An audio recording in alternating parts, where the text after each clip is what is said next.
sadri wa yassir li amri wahlul 'uqdatam min lisani yafqahu qawli wasaddid lisani wahdi qalbi bihaqi sayyidina Muhammadin sallallahu alaihi wasallam.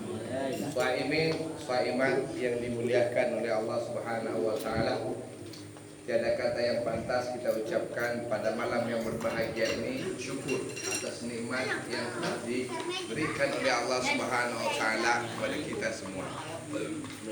Kemudian daripada itu selawat dan salam senantiasa kita panjatkan kepada junjungan agung Rasulullah Muhammad sallallahu alaihi wasallam beserta keluarga, sahabat dan pengikut yaumil qiyamah. Melalui kesempatan malam yang berbahagia ini, izinkan saya yang pertama menghaturkan ucapan terima kasih kepada kita semua yang hadir di majelis ini yang dilaksanakan untuk dan atas nama keluarga besar Kampung Rembang. Kemudian daripada itu bahwa saya menyampaikan apresiasi penghargaan yang setinggi-tingginya kepada kita semua, di mana adat kebiasaan yang telah berlangsung baik selama ini masih dipertahankan sebagaimana mestinya. Yang ketiga, dengan tidak berlebihan, izinkan sedikit saya ingin menyampaikan apa yang terkandung di balik kita melaksanakan tadarusan seperti ini. Boleh tidak? Boleh. Dan dalam suasana seperti ini, karena ada makanan, minuman, kita santai saja. Ente mau makan, mau minum boleh, asalkan jangan merokok saja. Ya. Kalau merokok, Anas sama-sama merokok. Anas sekali merokok 1 jam bisa 1 bungkus, 1 hari 4 bungkus, betul? Kalau yang tahu dengan Anas tuh tahu 1 jam bisa 1 bungkus. Jadi kalau di dalam masjid, di dalam surau, Anas tidak merokok. Tapi di luar itu boleh kita sama-sama beradu merokok. Setuju? Setuju. Baik. Allah Subhanahu wa taala berfirman dalam Al-Qur'an, "Syahrul Ramadan alladzi unzila fihi al-Qur'an hudan lin-nas wa bayyinatin minal huda wal furqan ila akhir ayat." Nabi sallallahu alaihi wasallam bersabda, "Khiyarukum man ta'allama al-Qur'an wa 'allamahu."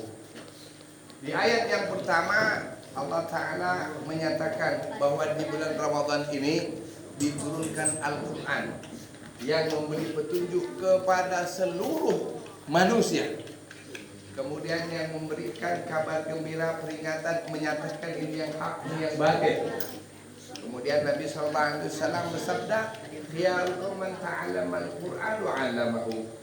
Sebaik-baik orang adalah orang yang mengajarkan Al-Quran dan mengamalkannya. Dalam kaitan semacam ini, di Fatihah awal saya ada menyebut namanya Syekh Sulaiman As-Sulami Al-Kufi. Beliau ini adalah salah seorang sahabat yang hidup di zaman Sayyidina Utsman bin Affan, di mana beliau membuat majlis. Majlisnya adalah majlis pembacaan daripada Al-Quran. Sekarang pertanyaannya, kenapa Syekh Sulaiman As-Sulami ini membuat majlis untuk pembacaan Al-Quran? Yang pertama, agar Al-Quran ini senantiasa tersosialisasi untuk dibaca oleh masyarakat.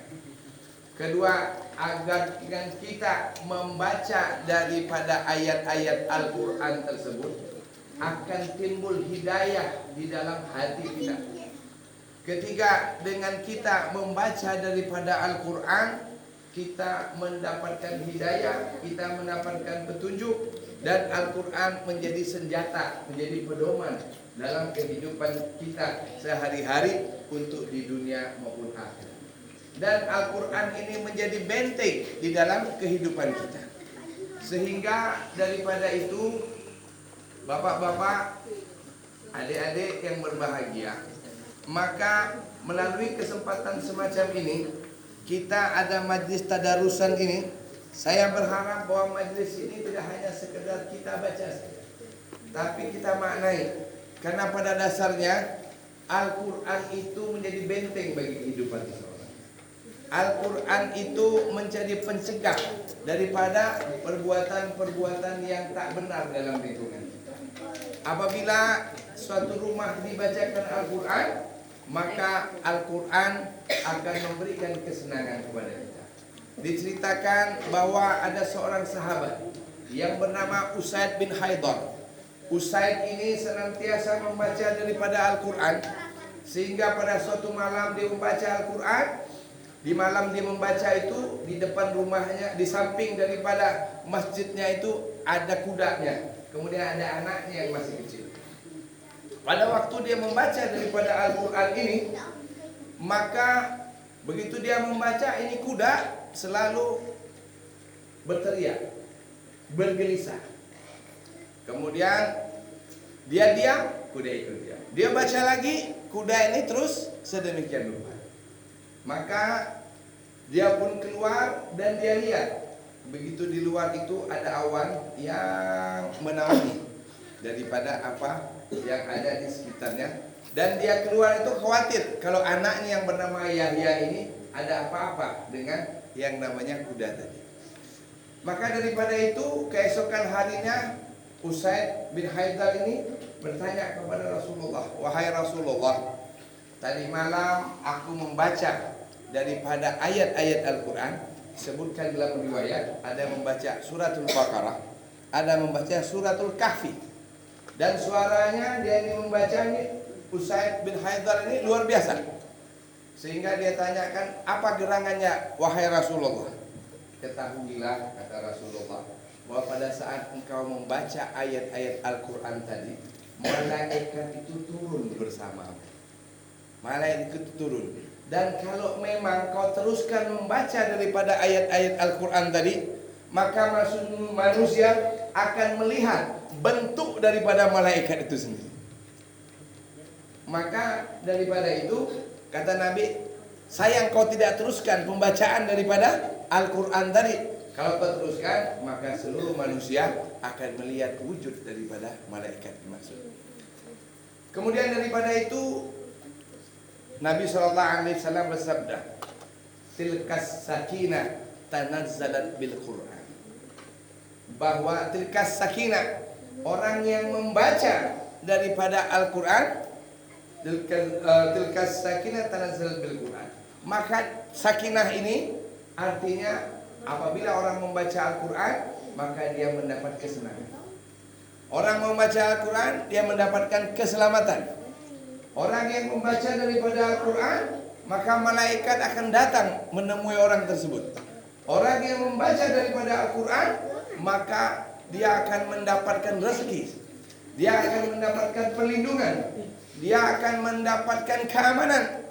Dan bagi kita yang membaca daripada Al-Quran itu, maka Al-Quran itu menjadi syafaat bagi diri kita. Begitu orang masuk ke dalam kubur, maka Al-Quran ini menjadi pertanyaan sebagai imam bagi kita. Begitu juga bagi orang yang membaca daripada Al-Quran, maka nanti di yaumil qiyamah, orang tuanya didatangi oleh para malaikat, kemudian dikasihkan suatu mahkota, dipakaikan mahkota kepada bapak dan ibunya, sehingga ibunya bertanya, "Ini amalan apa yang bisa aku dapat sedemikian rupa?" Maka Al-Quran pun menyatakan, ini disebabkan karena anakmu membaca daripada Al-Quran, maka Al-Quran ini memberikan nilai derajat yang tinggi terhadap dirimu. Kau tidak mengamalkannya, tapi karena anakmu yang mengamalkannya, maka kau akan mendapatkan kedudukan tinggi daripada membaca Al-Quran. Maka daripada itu perlu sama-sama kita ketahui, bicara tentang Al-Quran, bahwa Al-Quran ini bukan hanya untuk kita umat Islam, tapi juga untuk orang lain. Seorang cendekiawan Amerika yang bernama Willing, dia menyatakan, jika aku ditanya tentang Al-Quran, maka Al-Quran itu adalah kitab hukum. Al-Quran itu merupakan kitab politik. Al-Quran itu merupakan kitab ekonomi. Kitab Al-Quran itu merupakan kitab peradaban. Dan semua yang ditanya, apabila kita bicara tentang Al-Quran peradaban, maka Al-Quran itu yang akan membawa peradaban bagi diri manusia. Sehingga dalam kaitan semacam ini, kita tidak boleh malu, kita tidak boleh sungkan, kita tidak boleh hanya sekedar Al-Quran itu kita baca, kemudian hanya kita ketahui dalam lingkungan kita saja, tapi harus kita mempunyai kebanggaan karena Al-Quran ini hudal linnas wa bayyinatin minal huda wal furqan. Maka di dalam ayat lain disebutkan afala yatadabbarunal Quran walau kana min 'indi ghairillahi lawajadu fihi ikhtilafan katsira. Bagaimana kehebatan Al-Quran dibandingkan dengan kitab-kitab yang ada di dunia? Maka seorang peneliti daripada Prancis yang bernama Michael Hart, dia meneliti dan mencari kesalahan daripada Al-Quran, tapi tidak ditemukan kesalahan itu. Sedangkan di dalam kitab-kitab yang lain ditemukan kesalahannya. Dan yang membuat dia begitu terkejut bahwa Al-Quran mengajak dia untuk menemukan kesalahan, tapi tidak ditemukan kesalahan itu. Maka Al-Quran menjawab tentang kondisi disebut afala yatadabbarunal Quran walau kana min indi ghairillahi lawajadu fihi ikhtilafan katsira. Tidakkah kau perhatikan Al-Quran? Kalau Al-Quran itu bukan merupakan firman daripada Allah Subhanahu wa taala, maka akan banyak terjadi pertentangan di dalamnya. Aku telah membaca kitab Taurat, kitab Zabur, kitab Injil, aku temukan perbedaan tersebut, aku temukan pertentangan tersebut, tapi aku tidak temukan pertentangan itu di dalam Al-Quran. Dan yang lebih hebat, Al-Quran mengajak orang untuk mencari kesalahan, tapi tidak ditemukan kesalahan itu. Maka seperti yang kita baca tadi, alif lam mim zalikal kitabula raiba fihi hudal lil muttaqin. Al-Quran la raiba fihi, tidak ada keraguan di dalamnya. Maka daripada itu, bapak-bapak, adik-adik, saudara-saudara, kita di dalam kesempatan ini saling mengingatkan, saling mengisi, supaya lingkungan kita ini merupakan lingkungan senantiasa yang membaca Al-Quran. Dan dapat saya sampaikan bahwa apa orang yang membaca Al-Quran atau satu kampung itu, kedudukan Al-Quran itu fardu kifayah. Jika dalam satu daerah tidak ada yang membaca daripada Al-Quran, maka kedudukannya seperti orang mati yang tidak ada yang memandikannya.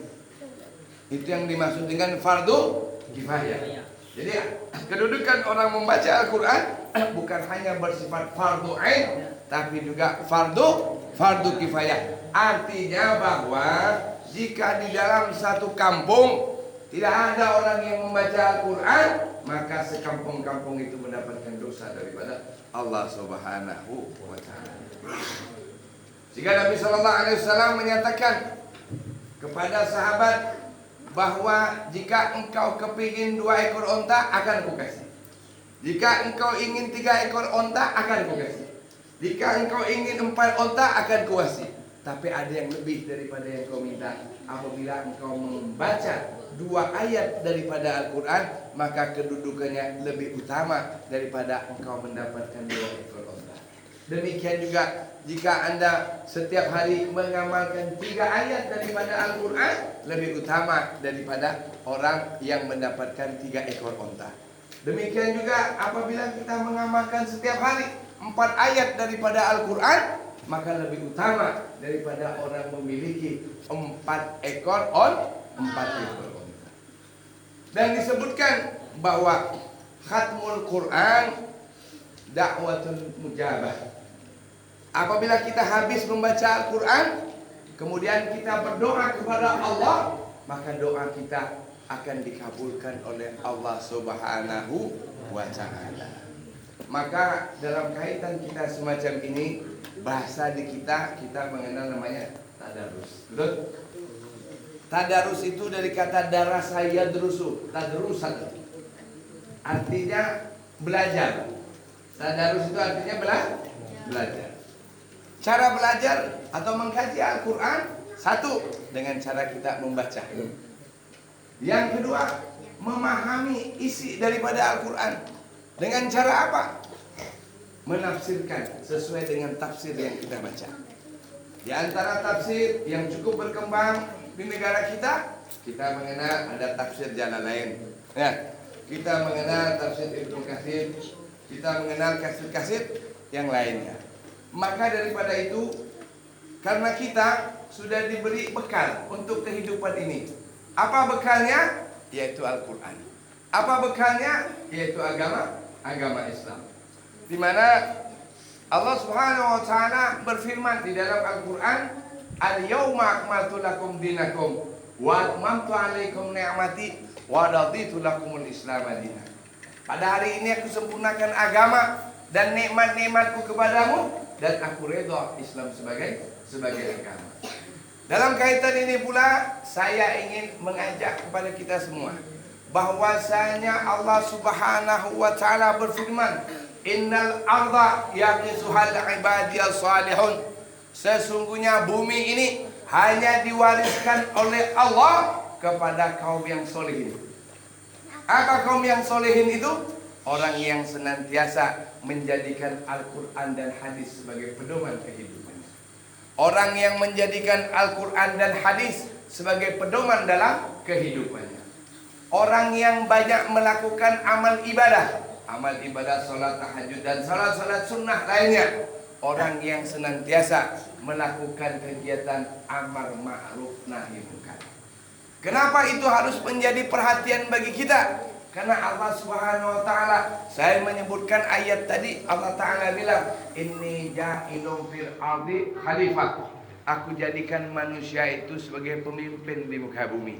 Apa arti pemimpin? Wakil Tuhan di muka bumi, wakil nabi di muka bumi, wakil ulama di muka bumi.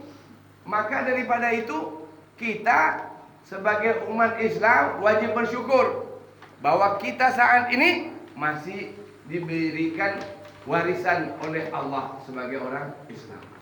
Tapi belum semua kita mewarisi daripada Al-Quran. Betul tidak? Betul apa betul? Betul apa salah? Ini yang perlu menjadi perhatian kita. Kalaupun kita belum dapat melaksanakan sebagaimana mestinya, maka paling tidak anak-anak kita, keluarga kita, lingkungan kita harus senantiasa melaksanakan, menjalankan ini sebagaimana mestinya. Karena kalau tidak, tadi konsekuensinya bahwasanya bagi orang yang dia tidak membaca Al-Quran di rumahnya, maka setan yang akan datang ke rumahnya. Jadi saya ulangi, bagi orang yang membaca Al-Quran di rumah, mana malaikat yang akan datang. Okay? Kedua, rahmat Allah akan turun. Ketiga, dosanya diampunkan. Keempat, dia punya keluarga, dilapangkan dadanya. Dijauhkan dari bisikan setan, dijauhkan dari mara bahaya. Sebaliknya, apabila di rumah itu tidak dibaca daripada Al-Quran, maka akan timbul berbagai bencana di rumah tersebut. Begitu juga di kampung di mana kita berada. Maka melalui kesempatan yang baik ini, saya mengajak kata kita semua bahwa kita tadarusan sini, yang mana sedikit saya ketahui bahwa dalam bulan Ramadan kita 2 kali melaksanakan ini, betul, di Rembang malam ke-14 dan malam ke-12.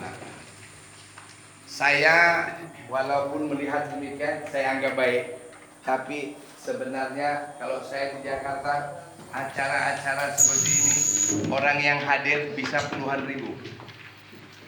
Orang yang hadir ini di majlis-majlis seperti Khatamul Quran ini di Al-Hawi, kemudian di Kuitang, kemudian di Bogor, di Empang, kemudian di Pasar Ikan, di Bekasi, itu yang hadir ribuan orang. Jadi tradisi ini kalau bisa jangan hanya sebatas kita di sini, tapi kita sebarkan sedemikian rupa. Kita panggil saudara-saudara kita. Kalau sementara ini mungkin ada Barit Lintang, apalagi nih yang hadir nih, Barit Bujur mungkin ya, apalagi, Temiang, tapi masih bisa dihitung dengan jari, betul? Saya kasih tahu, saya 3,5 tahun di Jakarta. Orang yang hadir di acara begini nih, ya, ribuan orang, jalan itu ditutup. Itu adalah bentuk syiar. Sekarang saya tanya, kita melestarikan ini untuk apa? Untuk syiar bukan?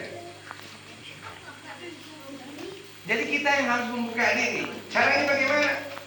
Undang orang kiri kanan. Jangan kita pikir, loh kami kan ceritanya persediaan terbatas. Tidak ada cerita.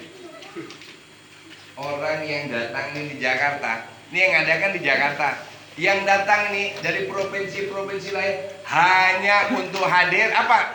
Acara tarawih bersama. Baca maulid, baca Quran, baca ratib sama-sama. Baca selesai. Ente tahu selesainya jam berapa? Setengah 2 malam. Selesai berapa? Jam setengah 2 malam. Tidak ada orang pergi sana ingin cari makan, itu ada. Dari Bekasi 1 jam 2 jam datang, dari Tangerang, dari Banten datang hanya untuk hadir di acara bil barokah. Jadi kita ngadain sini ingin barokah, betul? Kalau kita ramai ngadakan, orang sama-sama mengaminkan kita, ya kata hadis apabila imam baca amin, makmum baca amin, maka semuanya dikabulkan oleh Allah. Seperti tadi saya bilang, khatmul Quran dakwatul mujabah. Orang yang membaca daripada Al-Quran atau menghatamkannya, maka doanya diijabah oleh Allah. Nah, maka kita ambil hikmah dari pertemuan itu, bahwa di sana ada nilai barokah, ada nilai turunnya rahmat. Jadi ayat sunnah hadis yang saya sebut tadi itu, tilkas sakinah tanazzalat bil Quran, bahwa apabila dibacakan Al-Quran maka turun sakinah, rahmat Allah di tempat tersebut. Jadi kalau kita ingin negeri kita ini menjadi senantiasa diberi rahmat, dibukakan pintu rezeki, ya kita buka semua.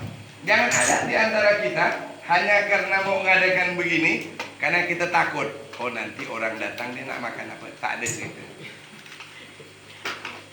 Ini tak kira-kira nih. Ya. Jadi kita ajak nih rame-rame, bukan makannya yang menjadi tujuan utama, tapi nilai keberkahannya yang harus menjadi perhatian. Ya, maka daripada itu dalam kesempatan yang baik ini kita sama-sama mengevaluasi, kita sama-sama mencari nilai yang lebih baik. Ya, kalau hari ini harus lebih baik dari hari kemarin, hari besok harus lebih baik dari hari sekarang. Begitu kita melakukan prinsip dalam menjalankan kehidupan ini.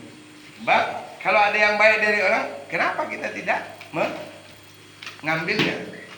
Bapak-bapak, saudara-saudara, tadi saya sengaja baca, mungkin tidak ada di sini. Ini kitab doa khatamul Quran dari berbagai ulama. Ente mau kopi boleh kopi, Anda punya satu. Ya. Jadi versi orang baca khatamul Quran.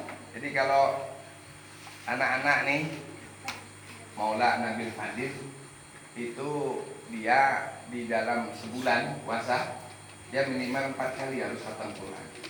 Jadi kalau mau khatam Quran yang baca doanya anak, baca kayak tadi tuh sampai dipilihlah. Ada doa daripada Imam Ali Zainal Abidin, doa daripada Syekh Abdul Qadir Jailani. Tadi yang anda baca dari Sulaiman Al-Jazuli, doa daripada Syed Muhammad bin Ali Muhammad bin Salah Habsyi, doa daripada Al-Habib Abdullah bin Alwi Al-Haddad, dan macam-macam doa al-baik ada di dalam kitab ini. Jadi ente orang, kalau kita ingin banyak khazanah, boleh ente kopi ini kitab untuk menjadi khazanah dalam kita mendakwakan daripada syiar-syiar sini, sehingga dengan doa-doa situ kita akan mendapatkan lebih banyak kebahagiaan. Saya kira itu yang dapat saya sampaikan pada kesempatan yang baik ini. Sekali lagi saya aturkan ucapan terima kasih, penghargaan yang tertingginya, dan saya berharap bahwa hal semacam ini harus kita mulai dari kita dan kita ajak keluarga kita. Jangan sampai masalah makan ini menjadi halangan. Kalau memang ente ada halangan cerita masalah makan, ente lapor kepada anak. Ayo kita selesaikan sama-sama. Betul? Betul nggak? Betul. Nah begitu ceritanya.